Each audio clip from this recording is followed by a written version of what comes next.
어, 자, 우리, 마태복음 계속해서, 살펴보도록 합니다. 오늘 이제,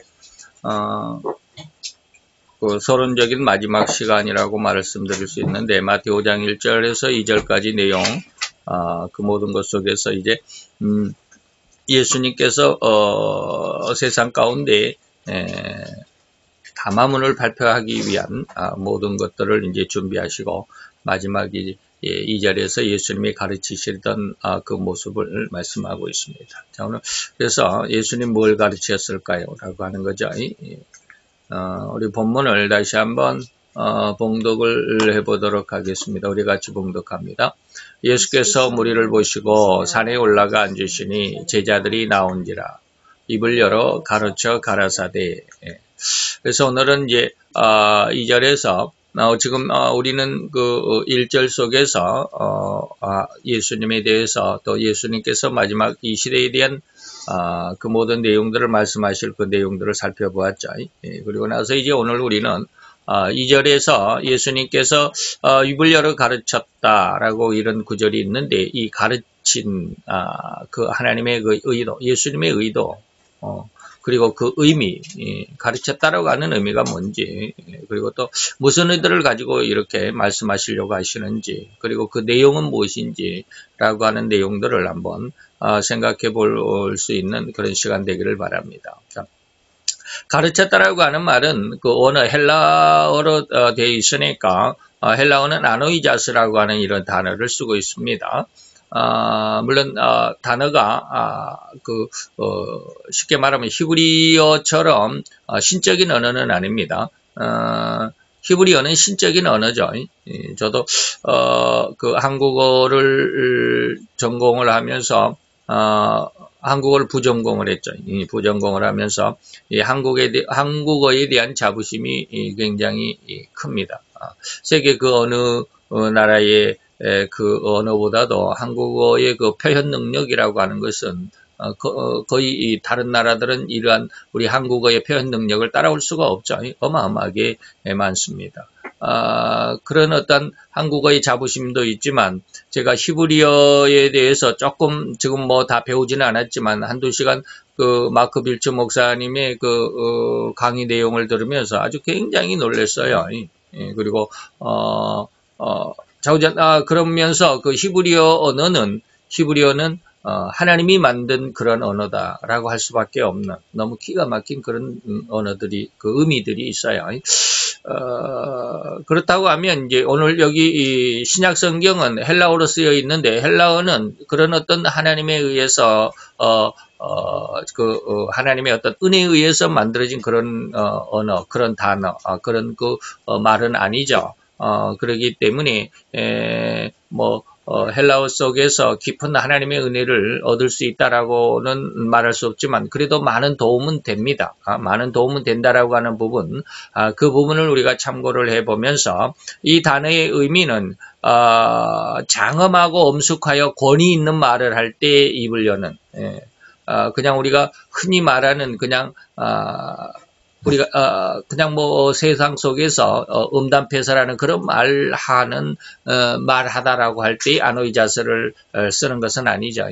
좌우전 장엄하고 엄숙하여 권위 있는 말을 할 때 이 입을 열어 가르친다라고 하는 그 말 아노이자스라고 하는 이 단어를 쓴다라고 그러죠.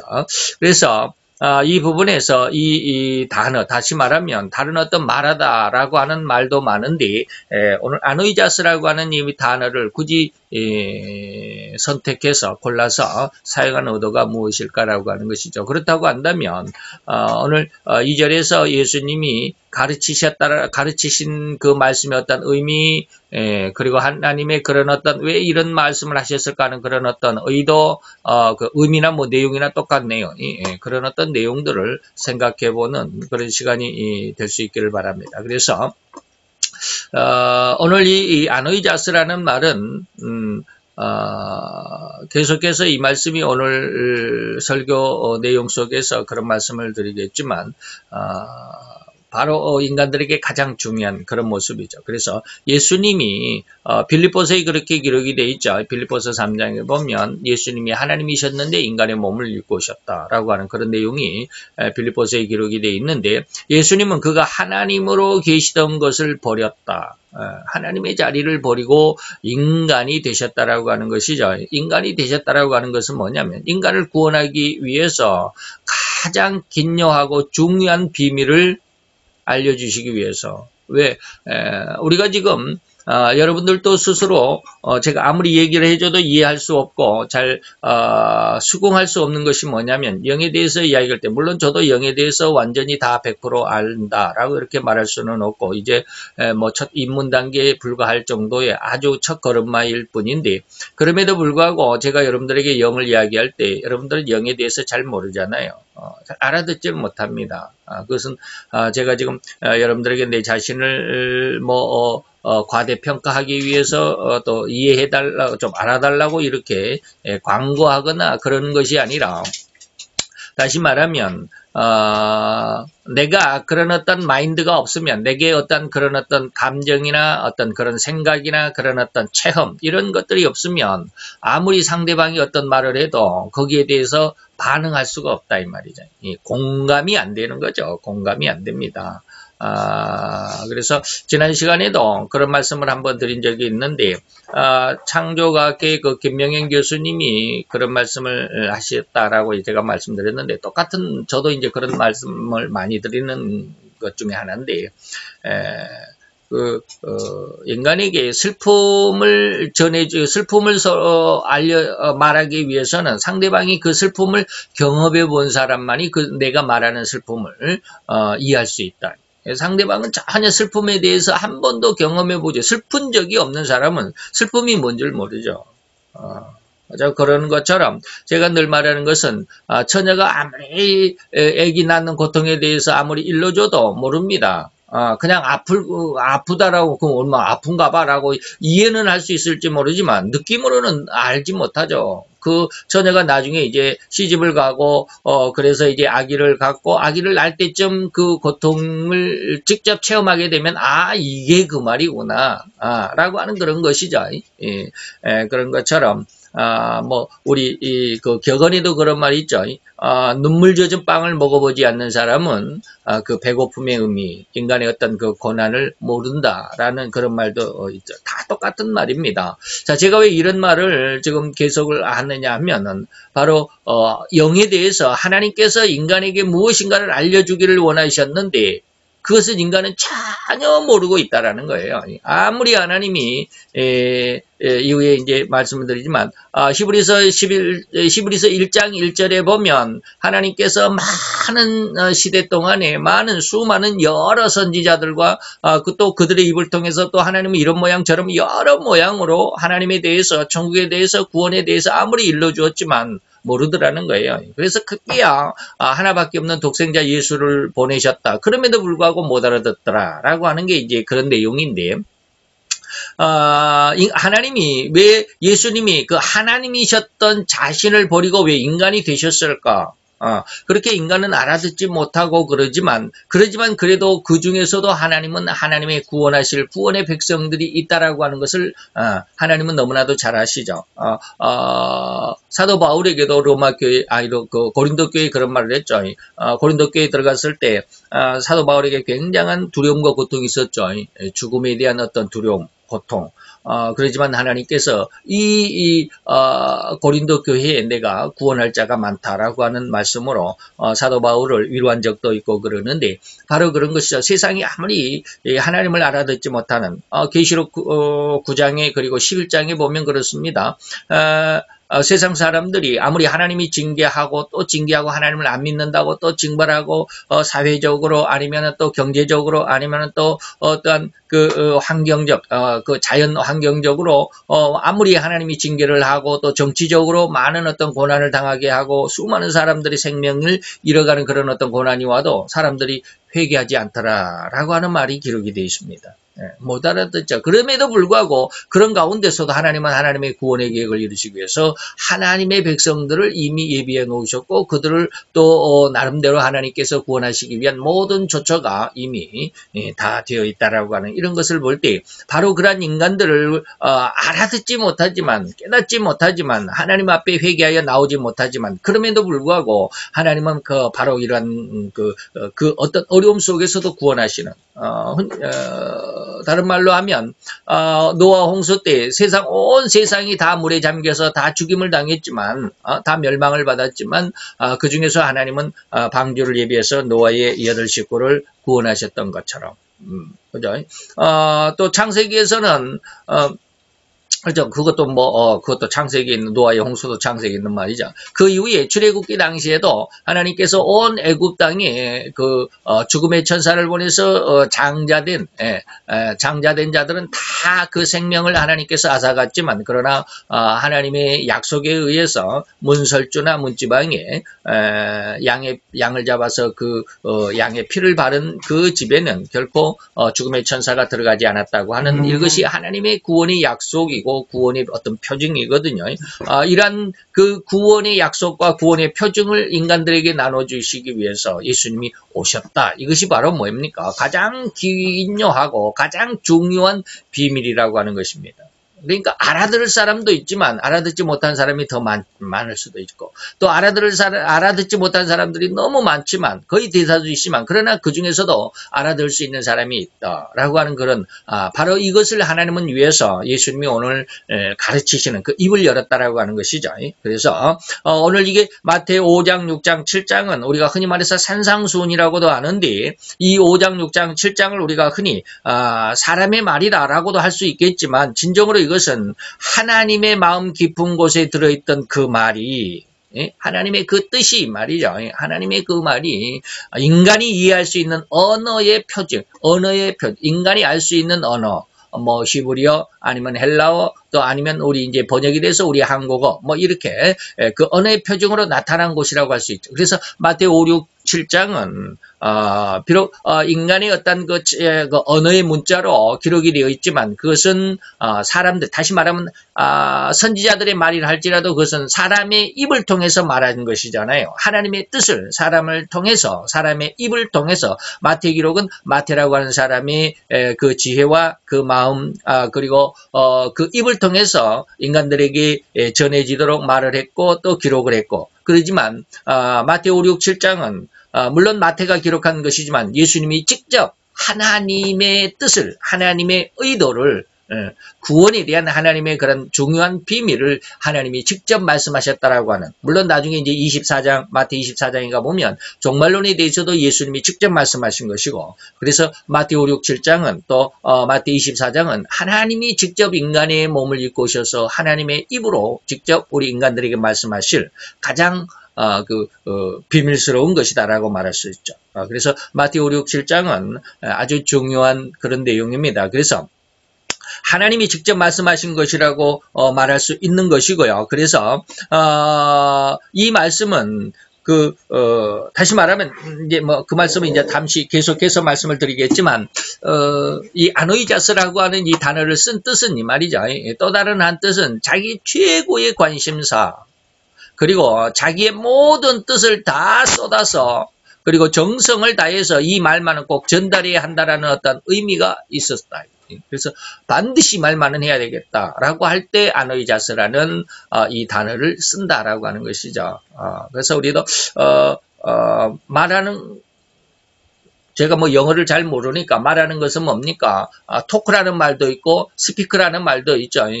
영어에서는 그런 말이 있습니다. 그러나 우리 한국어의 표현에서는 뜻을 담기 때문에 말하다라는 하나의 그 말의 의미밖에 없죠. 그래서 우리가 가끔 가다 보면 우리는 반어법을 쓸 때도 있습니다. 그래서 반어법은 뭡니까? 뜻은 반대인데 표현은 정반대.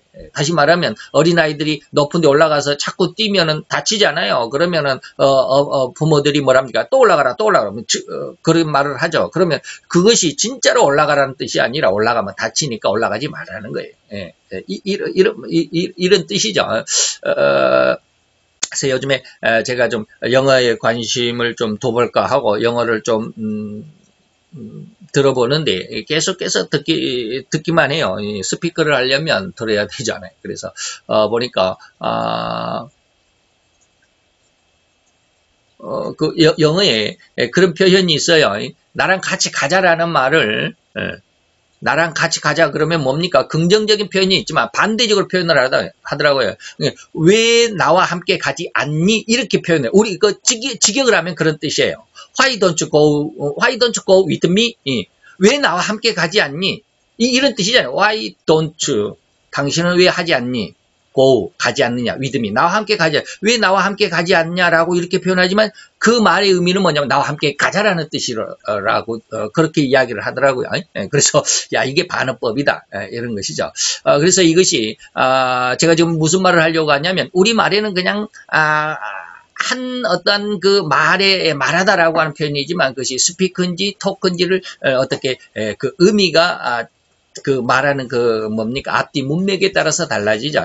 그래서 바로 이런 의미, 다시 말 아노이자스라고 하는 그런 한 단어를 이야기를 할 때 그것은 바로 이런 어떤 자기의 최고의 관심사, 꼭 자기는 이 뜻을 담아서 이 말만은 전해야 되겠다라고 할 때 이 아노이자스라고 하는 이 단어를 쓰더라. 근데 예수님이 바로 이 단어로서 이제 제자들을 보고 산에 올라가서 제자들을 보고 제자들을 향해서 이 말씀을 하셨다라고 하는 것이 가장 중요하고 가장 긴요하게 그리고 자기의 뜻을 생명을 바쳐서 이 말만은 전해야 되겠다라고 하는 그 뜻으로 예수님이 오늘 이 시간 마태오 5장 1, 2절에서 산에 올라가서 앉으셔서 이제 제자를 향해서 이런 내용, 다시 말하면 이제 앞으로 5장, 6장, 7장 계속해서 말씀을 드리겠지만 우리가 배워가겠지만 그런 내용들을 이제 말씀하신다라는 그런 뜻이죠. 다시 말하면 기독교 역사상 이보다 더 깊은 의미와 더 심각한 말은 있을 수 없다.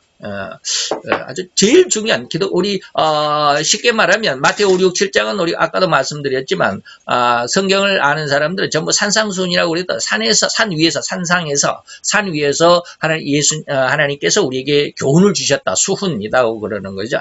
그래서 산상수훈이라는 그런 이름을 붙였는데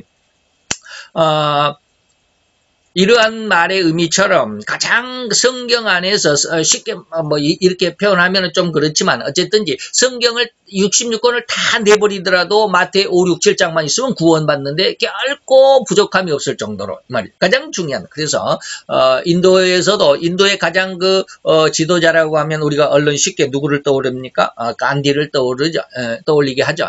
그래서 인디아라 간디가 맞네. 자우지간 이 간디가 자기의 어떤 그 제자들을 가르칠 때 마태 5, 6, 7장을 가르쳤다고 그래요. 다른 성경은 그들은 이제 뭐 기독교인들이 아니죠. 그들은 힌두교인이기 때문에 예, 기독교에 대해서 반대를 하지만 그러나 가르침은 마태 5, 6, 7장은 너무 중요하고 너무 아주 귀한 것이라서 그 1절에 보면 인도의 간디도 마태 5, 6, 7장은 자기 제자들에게 가르쳤다라고 할 정도로 그래서 이 마태 5, 6, 7장이 그만큼 중요한, 그래서 이보다 더 깊은 의미가 있을 수 없고 이보다 더 중요하고 심각한 말이 있을 수 없다고 할 정도로 아주 가장 기독교에서 우리 구원받는 데 있어서 가장 중요하고 핵심적인 그런 내용이다라고 말씀을 할 수밖에 없겠죠. 그래서 이 말씀을 떠나서는 구원이 될 수가 없다고 할 정도로 장엄하고 엄숙함의 내용이 된다라고 하는 것이겠죠.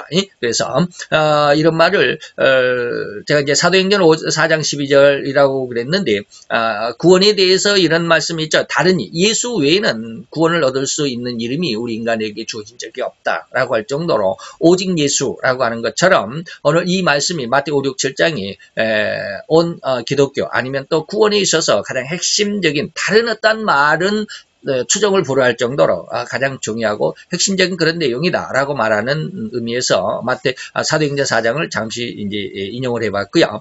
이러한 의미에서 예수님은 그 제자들과 또 그 앞에 모인 수많은 무리들, 곧 온 인류를 대면해서, 그래서 1장에 보니까 뭡니까? 산에 올라가 앉으시니 무리들이 나왔다. 이제 무리들이 나왔다라고 하는 그런 의미가 이제 저도 이제 따로 배웠지만 그 말씀은 이제 제가 뺐습니다. 왜 그러냐면 우리가 4장에서 배울 때 이미 제자들에 대해서 그 5가지 어떤 신앙의 중심적인 내용들을 배웠습니다. 그 5가지 신앙적인 중심의 내용들을 그 말씀해야 할 것이기 때문에 충복이 되죠. 그렇기 때문에 이제 살짝 빼고 2절로 바로 넘어왔는데, 거기서 무리들이 나왔다라고 했을 때 예수님은 그 무리들을 온 인류를 대표한 대표자로 보는 것입니다. 그래서 그들에게만 말했으면 오늘 마태오 5장 1, 2절에서 그들에게 제자들이 나온지라 무리를 보시고 그 무리에게만 예수님이 말씀하신 것이 아니라 그 무리를 에게 말씀하신 것을 중심으로 해서 온 인류에게 이 말이죠. 온 인류를 통해서 이 말씀은 반드시 온 인류가 받아야 할 그러한 내용이다. 그렇죠. 그래서 이러한 내용, 지금 말씀드린 이러한 내용, 앞으로 이제 우리가 더 많이 말씀을 드리겠지만, 그러나, 그렇지 않고 지금까지 지금 말씀드린 그런 내용만 하더라도, 이 구원은 결코 곁길로 빠져나갈 수가 없고, 그리고 가장 정확한 구원에, 그리고 가장 정통적인 구원에, 그리고 가장 중심적인 하나님의 백성이 될 것이라는 것을 마태오 6, 7장만 잘 배워놓아도 우리는 구원에서 결코 부정적인 아니면 탈락할 수 없는 완전한 하나님의 백성이 될 것이다라고 하는 것을 믿을 수 있을 만큼 가장 중요한 부분이다라고 이렇게 말씀할 수 있겠죠.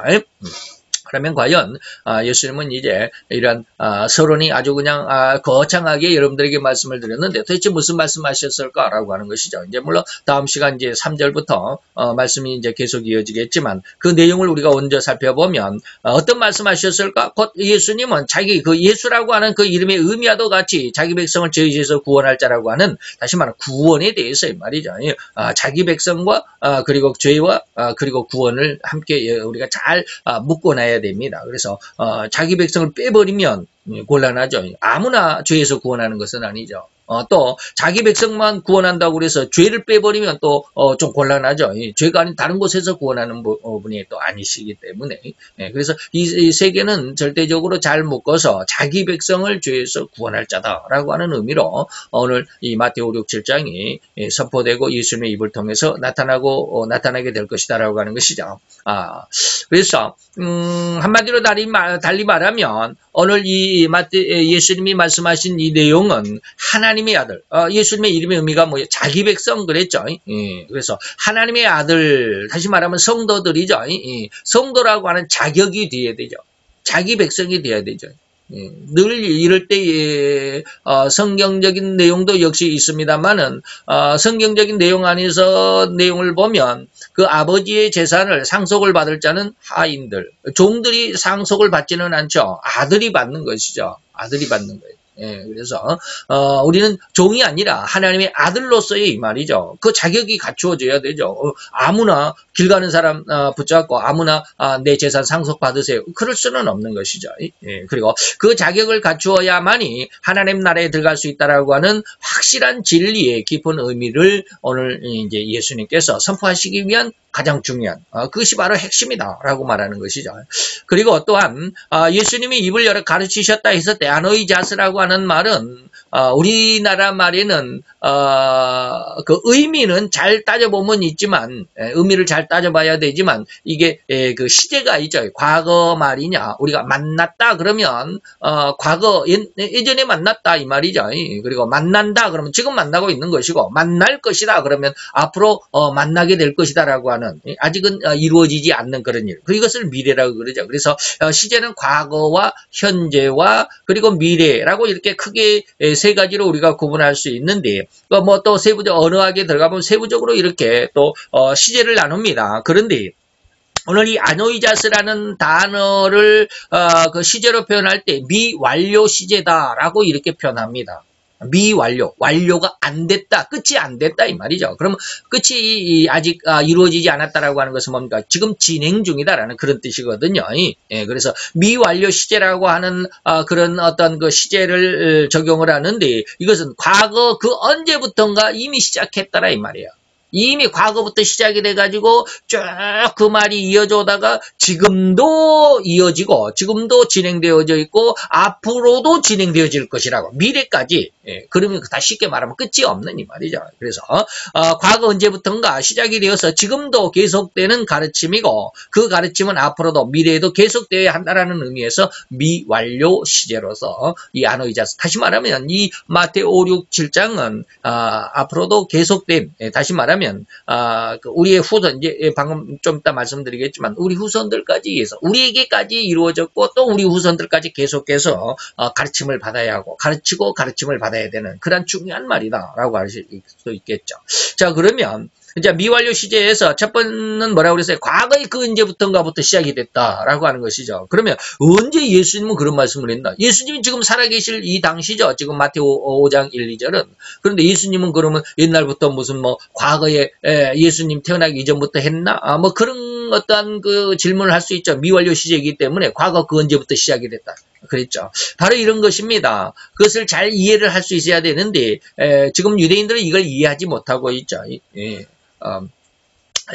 성경 안에서도 그래요. 내가 아브라함보다 먼저 있는 자다라고 그러니까 유대인들이 예수님을 돌로 쳐서 죽이려고 그러죠. 네가 50살도 참 가만히 보니까 네가 젊어가지고 50살도 안 돼 보이는데 네가 우리 2000년 전에 아브라함을 봤느냐? 뭐 이렇게 도대체 이해가 안 된 수밖에 없죠. 인간들은. 그런데 그럼에도 불구하고 예수님은 그런 말씀 하셔야 되죠. 왜? 그는 하나님으로서 이 말이에요. 오늘 내용 안에서 이제 오후 시간에도 그런 말씀이 있겠지만 하나님으로서 내가 아브라함보다 먼저 있는 자래. 그러니까 예수님은 자기를 지금 하나님에 대해서 신적인 어떠한 인격을 가지고 말을 하는데 그것은 인간들은 알아들을 리가 없죠. 믿음이 있다라고 하면서 하나님을 잘 믿는다고 하는 그런 하나님 안 믿는 사람들 더더구나 못 알아듣겠지만 하나님을 믿는다라고 하는 사람들 성경을 안다라고 하는 사람들조차도 이 예수가 하나님이라고 하는 그런 어떤 그 영적인 어떤 의미를 말할 때 도대체 알아듣지 못하죠. 그래서 예수님은 그렇게 답답한 마음에 그렇게 말하죠. 내가 말하는 것은 영이고 생명인데 말이죠. 그런데 너희들이 알아듣지 못한다. 이런 거죠. 그래서 예수님이 육신을 입고 오시기 전부터 하나님의 선지자들을 통해서 구원을 얻을 수 있는 모든 말씀들을 하셨습니다. 그래서 히브리서 1장 1절에 보면 그렇죠. 아까도 제가 이 말씀을 잠시 인용을 했지만 옛적의 선지자들로 말미암아서 여러 부분과 여러 모양으로 우리 조상들에게 말씀하신 하나님이셨다. 아무리 일러줘도 못 알아듣지만 그러나 하나님은 분명히 그렇게 하셨다. 옛날부터 다시 말하면 예수님이 육신을 입고 오시기 이전부터 이 말이죠. 그래서 지금 육신을 입고 오신 마태 지금 5장 1절 2절에서 지금 육신을 입으신 상태 속에서 이 말씀을 하시는 것이지만 또한 이후라도 계속해서 이 말씀은 가장 귀한 말씀이고 가장 귀한 내용이라고 하는 의미로 계속해서 증거되고 전달되어야 된다. 과거 선지자들에게 말씀하신 그 예수님의 그 말씀이. 그래서 나중에 베드로서에 보면 내가 옛날 예수님은 뭡니까? 노아 때 내가 110년 동안 전도했다라고 이렇게 말씀하신 적도 있고 그걸 해석을 좀 이상하게 하니까 해석을 정확하게 하지 못하니까 연옥이라고 하는 것으로 이제 천주교는 연옥을 거기에서 이제 발췌를 해내고 연옥이라고 하는 어떤 교리를 만들어내지만 우리는 그렇지 않습니다. 예수님이 노아 시대 때 다시 말하면 노아의 방주 120년 동안 노아의 입을 통해서 예수님이 이미 노아를 선지자로 사용을 했고 다시 말하면 노아가 무슨 말을 했느냐면 예수님이 알려준 말을 했다라는 거죠. 그래서 빨리 회개하고 구원의 배 안으로 들어오라라고 110년 동안 그렇게 방주를 짓는 동안 그렇게 전도를 했지만 그들은 그 전도를 받아들이지 못했더래. 그래서 요즘에 저는 기도를 오래 깊이 하지는 못하지만 아주 마음이 답답한 것이 지난번에도 말씀을 드렸지만 요즘 이 세상이 소돔과 고모라 같은 그런 어떤 느낌을 많이 받아요. 소돔성에는 고모라 성 속에는 5종류의 사람이 있다고 그랬습니다. 5종류. 롯과 같은 사람, 그 다음에 롯의 아내 같은 사람, 그 다음에 롯의 두 딸과 같은 사람들, 그 다음에 저 롯의 아내, 롯의 두 딸, 그리고 네 번째는 뭡니까? 롯의 두 사위와 같은 사람들, 네 번째는 그 소돔과 고모라성의 모든 사람들, 남녀노소, 뭐 이런 모든 사람들인데 특히 지금 이 시대는 바로 그러한 시대인 것 같죠. 어떤 시대냐? 롯의 두 사위나 그리고 남녀노소와 같은 사람들. 롯의 두 사위는 어떻습니까? 하나님의 말씀을 들려줘도 농담으로 이게 에이 그런 일이 어디가 있어요. 지금 아무리 하나님을 일러주고 하나님을 이야기를 해줘도 이 세상 사람들은 받아들이지를 않죠. 동성애가 아무리 하나님 앞에 그 징계와 저주 그리고 멸망을 받을 수밖에 없는 그런 아주 악한 일이다라고 하지만 사람들은 그렇지 않죠. 오히려 동성애가 무슨 뭐 성소수자니 뭐 그래가지고 그들도 인격을 존중해줘야 되느니 하면서 그들의 어떤 쉽게 말하면 그들도 인간으로서의 인격을 존중받아야 된다라고 이렇게 하는 말들이 더 많고 오늘 지금 서울시장 박원순 시장도 우리나라를 아시아에서는 그 동성애를 인정하는 최초의 국가가 되게 하겠다라고 하는 그런 말도 했던 이런 시대가 되어버리죠. 하나님의 진노에 대해서 모든 사람들이 또 하나님의 저주와 하나님의 심판에 대해서 거의 모든 사람들이 뭡니까? 농담으로 여기는 거예요. 에이, 지금 시대가 어느 시대인데 말이야. 이렇게만 되어가죠. 더군다나 더 많은 사람들은 그 소돔과 고모라성의 남녀노소처럼 그저 육신적인 쾌락에만 빠져있는 이런 사람들이죠. 그래서 하나님의 말씀에 대해서는 전혀 개의치를 않습니다. 생각하려고도 않죠. 들으려고도 않고 관심조차 없으니까 그런 내용들이죠. 그래서 이런 시대에 대해서 하나님 앞에 깊이 우려하면서 많은 기도를 하는데 아까 방금 말씀드렸던 그런 그 계시록 9장의 말씀이나 계시록 11장의 말씀 중에 계시록에 3번 나옵니다. 3번 나오는데 무슨 말이 나오냐면 회개하지 않는 인간들의 모습을 3번 이야기하고 있습니다. 9장에 2번, 11장에 1번.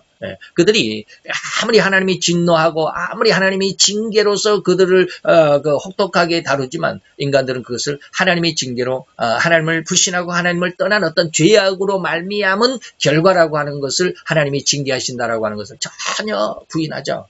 그럴 때 회개치 아니하고 오히려 자기들의 어떤 목석 나무, 나무죠. 돌, 목석 우상들에게 절을 하고 그들에게 자기들의 어떤 평안을 비는 그러한 일들이 있을 것이다라고 하는 것이 이미 2000년 전에 예언되어져 있는 그런 성경의 말씀이라고 하면 지금 그런 시대가 되어버리죠.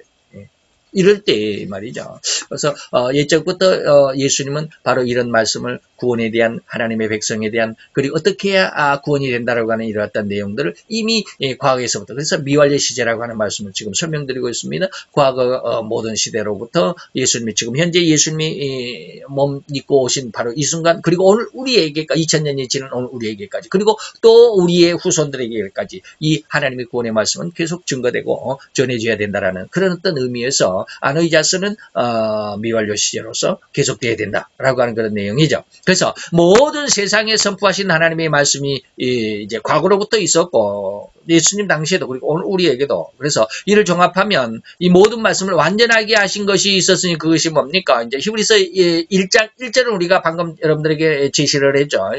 하나님께서 여러 모양과 여러 부분으로 모든 많은 선지자에게 말씀을 하셨던 하나님이 2절은 제가 여러분들에게 제시하지 않았지만 2절은 뭡니까? 바로 그것을 종합해서 마지막 때에 그 아들 예수에게 이 모든 것을 종합해서 여러분 모든 인류에게 제시를 했다라고 하는 말씀이 히브리서 1장 2절입니다. 그래서 그것이 바로 이를 종합하여 완전하게 하신 것이 곧 그 아들 예수라고 하는 이름을 주어서 명명해서 인간 세상에 보내시고 그의 하나님의 그 모든 뜻을 전하도록 하셨다라고 하는 것이 바로 오늘 그래서 그 뜻을 이루시고자 하시는 히브리서 1장 1, 2절의 내용이 오늘 마태오 5장 1절에서 2절에서 예수님이 지금 그것을 직접 실현하고 있다라고 하는 그런 내용이 되겠죠. 그리고 이제 예수님 이후까지라도 계속해서 이런 가르침과 이런 내용은 그 제자들을 통해서 계속 제자들을 양성해 갈 것이고 그래서 이런 제자가 제자를 낳고 또 제자가 또 제자를 양성하고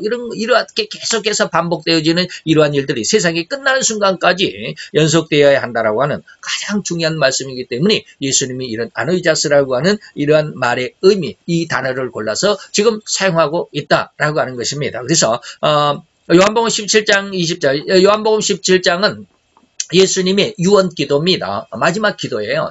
마지막 기도인데 그것은 하나님을 위해서 기도를 하고 그리고 그 제자들을 위해서 기도하고 그리고 그 제자들에 의해서 또 제자가 될 사람들. 다시 말하면 성도들을 위해서 온 세상 끝까지 이런 말이죠. 그래서 예수님께서 그 기도를 하는데 특별히 20절만 제가 여러분들에게 제시를 했지만 예수님께서 지금 기도하는 것은 내가 비옵는 것은 이 사람들 예수님 앞에 있는 제자들만 위하는 것이 아니고 또 저희 말을 인하여 나를 믿는 사람들 계속해서 제자가 또 제자를 낳고 제자가 또 제자를 낳고 다시 말하면 성도가 또 전도에서 성도를 낳고 또 성도가 되고 이런 것들이 계속해서 인간의 어떤 그 시대의 변천에 따라서 계속해서 성도가 되어질 이런 사람들이죠. 그래서 나를 믿는 사람들 위함으로 예수님께서 이제 마지막 하나님 앞에 구원 기도를 하시는 그것이 요한복음 17장으로서 마지막 예수님의 유언과도 같은 그런 유언 기도입니다. 다시 말하면 주님 앞에 있는 제자들뿐만 아니라 이후에 주님의 제자들에 의해서 다시 태어날 제자들, 예수님의 제자들을 사도라고 그러죠. 그 사도들에 의해서 제자가 된 사람들을 우리는 속사도라고 그러고요. 이제는 이제 뭐 더 속사도 뭐 이렇게 안 하고 그냥 이제 성도들하고 이렇게 표현하는데 바로 이러한 내용이 예수님의 아노이자스라고 하는 미완료 시제의 가르침 그리고 또 요한복음 17장 20절에 예수님이 기도하신 것처럼 나를 믿는 자에 의해서 또 나를 믿는 자가 또 태어나고 그들에게까지 하나님이 이 기도가 적용되고 하나님이 이 기도를 들어주실 줄 믿습니다라고 하는 게 그런 내용이다라고 하는 것입니다. 그래서 더 나아가 이제 뭐 제자들에 의해서 제자들 그래서 또 이들로부터 또 제자들이 계속 반복하여 나타날 것이고 이러한 그들의 복음에 의해서 더욱 나타날 모든 후손들까지 의미하는 그런 내용이 오늘 아노이자스라고 하는 그런 내용. 그래서 이러한 내용이 얼마나 중요하길래 이런 어떤 의미를 가질까라고 하는 걸 생각해 봤는데 이런 의미를 우리가 생각해 보지 않는다면 이제 배울 5장 이제 3절로부터 마지막 7장 마지막 27절인가요? 까지 내용을 그냥 대충 알아볼 수밖에 없겠죠. 그러나 이런 내용들을 우리가 먼저 알게 된다면 너무 중요한 것, 너무 아주 핵심적인 것이다. 구원에 대해서 이것은 뺄 수 없는 좀 소홀히 다룰 수 없는 그런 아주 중요한 것이다라고 하는 것을 우리가 생각해 볼 때 오늘 이 아노이자스라고 하는 이 말의 의미에 대해서 다시 한번 생각해 보는 이 시간이 얼마나 중요한 것인가라고 하는 것을 다시 제삼 느낄 수 있을 것이라고 생각을 합니다. 그래서 앞으로 이제 상당히 많은 시간 가겠죠. 벌써 5장 이제 2절 했는데 벌써 우리가 40강 가까이 지금 38강인지 9강인지 하는데 어마어마하게 이렇게 계속해서 짚어가다 보면 엄청나게 오랜 시간이 걸리겠지만 어쨌든지 우리의 그 구원의 어떤 은혜, 그 중심, 그 핵심을 흐트리지 않고 우리가 하나하나 차근차근 다져가는 그런 어떤 시간들이 되기를 바라서 이렇게 세밀하게 하는 것입니다. 그래서 그런 은혜를 잘 기억을 해 주시기를 바라고요. 오늘 이 시간 이것으로 우리가 마치고 기도하도록 하겠습니다. 할렐루야. 주님 여호와여 주께 감사를 드리나이다. 주의 영광 앞에 있는 이 시간 위에 주님 축복하심을 믿나이다. 이 시간 아버지 알며 우리 주님께서 산에 예루살렘도 아니고 그리고 예루살렘 그 중심에 있는 예루살렘 성전도 아니고 이방의 그 어느 한적한 곳에 산에 올라가서 예수님 앉으셔서 이제 인류를 구원하실 구세의 도를 선포하시는 그 모습. 그래서 예수님께서 이제 입을 열어 가르쳤다라고 하는 그 말씀을 다시 한번 상고해 보는데 너무나도 귀하고 중요한 말씀이라고 너무나도 기묘하고 결코 소홀히해서는 안 될 말씀이라고 결코 우리가 그냥 어영부영 들어버릴 한 귀로 듣고 한 귀로 흘려버릴 그런 어떤 또 농담으로나 여길 그래서 우리가 관심 두지 않을 수밖에 없는 그런 어떤 그냥 허탄한 말로 생각하는 그런 말이 아니라 진정 우리로 인해서 하나님과 함께 할 수 있고 하나님의 귀한 뜻을 우리가 다시 한번 정립해 볼 수 있는 그리고 그 말씀을 내 심령 가운데 중심에 가장 귀하고 가장 굳건하고 가장 깊은 뿌리를 내릴 수 있는 결코 흔들릴 수 없고 흔들리지도 않는 귀한 굳건한 구원의 말씀으로 새겨드릴 수 있는 귀한 시간의 준비라고 할 수 있겠나이다. 이 시간 이러한 귀한 은혜의 말씀 속에 우리로 함께하기를 원하고 우리의 마음 속에 또한 이 말씀을 깊이 새겨 진정 각인시킬 수 있고 결코 아버지 잊어버릴 수 없는 아름다운 귀한 하나님의 생명의 말씀인 것으로 주님 역사하여 주실 것을 믿고 감사를 드리며 예수 그리스도 이름으로 기도하여 싸움나이다. 아멘.